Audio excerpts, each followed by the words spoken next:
First off, almost all novelists in the Anglosphere are left-wing. Yeah. And so I would also set myself apart in that I don't know what to call myself besides conservative these days. Calling myself libertarian didn't work. Yeah. Nobody understood what it meant. Yeah. So yeah, I have basically the same opinions I always have, but the world has lurched left, and that's leaving me conservative, and maybe I should stop apologizing about that and just embrace it. But yes, I am the only non-left novelist I know. And yet most of the population agrees with me on most points. Yes, exactly. That's what's so weird. And what that means is that my colleagues are either writing left-wing books or they're avoiding all subjects that are dangerous. And so they're either writing about racism is bad, or they're making sure that if they're white writers that there are no black people in their book.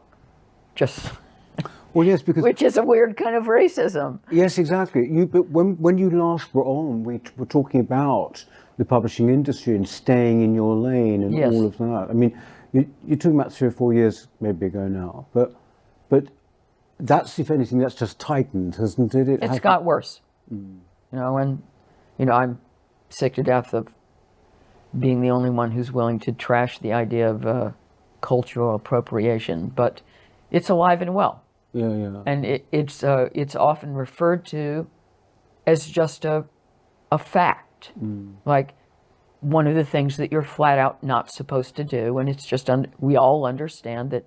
The only question is, was that cultural appropriation or not? Because if it was, then it was wrong and it shouldn't have ever happened, and that it was a kind of theft. So I'm afraid that concept has become entrenched. But for fiction writing, it's deadly. Yes. Well, I mean, for creativity generally.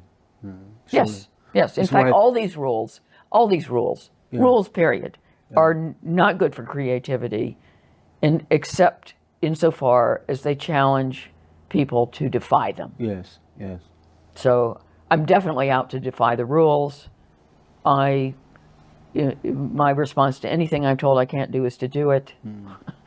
But I think writers who are on the left feel they still have to please the left, and then they paint themselves into a corner. And so I experience much more freedom, much more creative freedom than someone who identifies as progressive and just wants to make sure they don't offend anyone. That is not a great motivation for writing a great book. I suppose the test in some ways as well, or rather what would demonstrate that very well, is that when you did We Need to Talk About Kevin, that was made into a film which was also highly praised. The film was considered good. I wonder whether any of these later novels would ever make it into a screenplay. Onto Netflix, say. I doubt it. Not because they wouldn't be great. I'd certainly watch something like that. But wouldn't they be? Yeah, it would be a fun film. Yeah. But I mean, what I mean is, would they say, "Oh, we can't, have you saying this, or we can't have that character"? Would they take it on with that subject? For the most part, no. Yeah.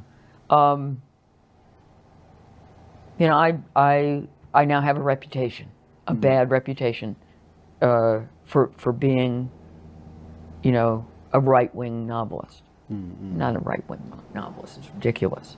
Well, non-left. But anyone who's non-left is right-wing. Yeah. And, far right. Oh, sorry. Yes, far right. And white supremacist. Yes. And according to the Irish Independent, I'm now a fascist. Really? Yeah. Another notch on my belt. But what that also means is that because the creative institutions are controlled by the progressive left, that there are lots of opportunities I'm not going to be given. It's less likely I sell film rights. it's less likely I get invited to various international literary festivals. Does that bother you?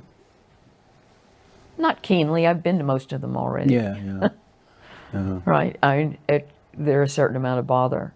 And one of the frustrations here is, of course, I don't have any evidence one way or another the degree to which I'm being discriminated against. And of course, I could be misinterpreting a certain amount of silence, and maybe I'm just old hat, or everyone hates my work for perfectly legitimate artistic reasons.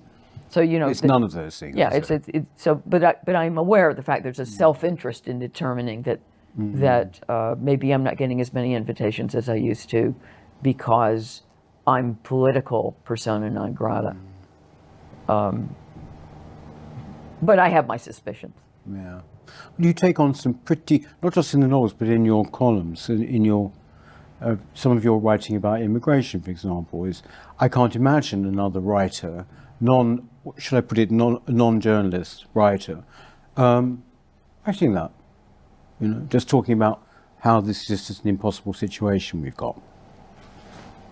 Yeah, I would say No one. that my writing about immigration has got me into the most trouble and has put the biggest stink on me because immigration is just to be celebrated, no matter how extreme it is. And I don't feel that way. You know, I think Britain's culture is being threatened by a massive influx from very foreign cultures, and it's rapidly not the same country. If you take culture seriously, you have to take immigration seriously. For some reason, white people are told that they can't take their own culture seriously, but only other cultures, which are being not Western, are necessarily good. Sweden is discovering that Yes, that's exactly. not necessarily true. Yes, exactly. In fact, in Sweden, some of their senior politicians in the past have said the most extraordinary things about incoming cultures. You know, we're just jealous of them, things like that, because they have they're bringing us stuff we don't have any. I said, hello, wait a minute, you know, what happened to Ingmar Bergman? What happened to Biedermeier? What happened to whatever? You know, I do feel. I mean, obviously, you're in Portugal. You live in Portugal now, don't you? So Yes. You're looking at this from. I suppose you feel you're looking at Britain from the outside. Not really. Well, no one does anymore You know, because it's you've got the internet and all of this stuff. I read all the same stuff I Yes, always did. Yes. I have the same friends who are still here. Yeah. No, I lived in the UK for 36 years, and therefore I'm going to carry this country with me wherever I go. I'm stuck with it. I do think with the immigration thing, actually, most people would completely agree with what you've written about it. And also, what's interesting is what's happening now is that all the various arguments for mass migration, even the economic ones, are falling away. Yes, they are. You know, they've either been challenged or they've been found simply not to be true. And then now these questions are arising in their minds. Well, if that's true, and it was never this and it was never that, why is it happening? Why? You know. But I do feel that it is there is a sort of watershed moment. You can, for example, now say we have got to end mass migration. We have got to have a permanent halt to migration for a while. That's no longer actually so out there. No, it isn't. I mean, it's not just because I swim in these waters, you know, around here. It's just really not, you know. So things are changing. But Although I think we're, you know, on a popular level, we're dealing with a sense of baffled helplessness. Yes. But this is a great subject for you, maybe, isn't it? It's the subject of my current manuscript. Really? Yes. Is that a first? Yeah, frying pan to fire. Oh, well, that's when could we expect a new book? About halfway through the first draft. Oh, okay. Yeah. I mean, we'll see how long it takes me. Yeah. I have always intended to write a novel about immigration, and have never written it. I mean, there have been little intersections, little parts of novels that touched on it, but I've never done a book that was centered on that issue entirely, and I decided now's the time. Yeah, yeah. Yeah. Oh, it's So we're needed. going to have to talk again. It's needed. You know, there has not been a novel or a play or a drama about one of the biggest things happening. That's right. There's not been one. Absolutely transforming Yes. the Western Yes. world. Yes. In very short order, and nobody talks about it unless they're going to write about, you know, an Eritrean who goes on a long journey with lots of obstacles and finally makes it to the United States and suffers lots of discrimination and, you know, finally sets up a shop on the corner and it has a happy ending. I mean, the Western canon is actually full of books about immigration, but it's always the same story. Oh, yes. Right? It's always looking at things from the immigrant's point of view, and it's it's basically a wonderful thing. No one ever writes about the experience of the native population. Well, no. I mean, or if they do, I do remember there have been a few plays going way back. I'm talking about way back to like Play for Today, the BBC stuff. And it was always essentially, if someone was anti-migrant, they were always either bigoted or possibly even mentally impaired. Yes. In some way. You know, the idea that you could set something in a street which has changed out of all recognition and be sympathetic to maybe the last couple there that were, you know, white couple or whatever, it's pretty unthinkable, I think, now. Yes. So you're doing it. So you're doing I'm it. going to make an effort. Thank you so much. I don't expect to be thanked for it. Oh, no. Well, you must please come back and talk about it. Thank you very much, Lionel, for that. Mania by Lionel Shriver, available now, and well worth reading. Thanks once again. Always nice to talk to you. Will you just stay with us, just because there are a couple of little questions for our members, exclusive content.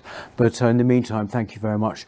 Lionel Shriver, ladies and gentlemen, we will see you next week. Have a good week in the meantime, won't you? Okay, bye-bye. Hello.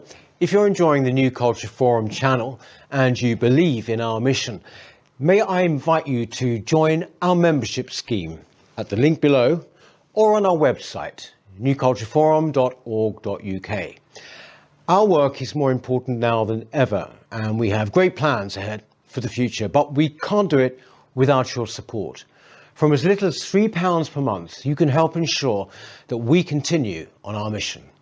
As a member, you'll receive a range of benefits, including access to exclusive content, invitations to our private events, including here at our studios, free copies of our books, and much, much more, including, of course, our famous NCF mug. If you aren't able to become a member, then please help us by clicking this button and subscribing to our channel. It's completely free. Just remember to also click the bell icon so that you can get notifications when we post new videos. Thank you.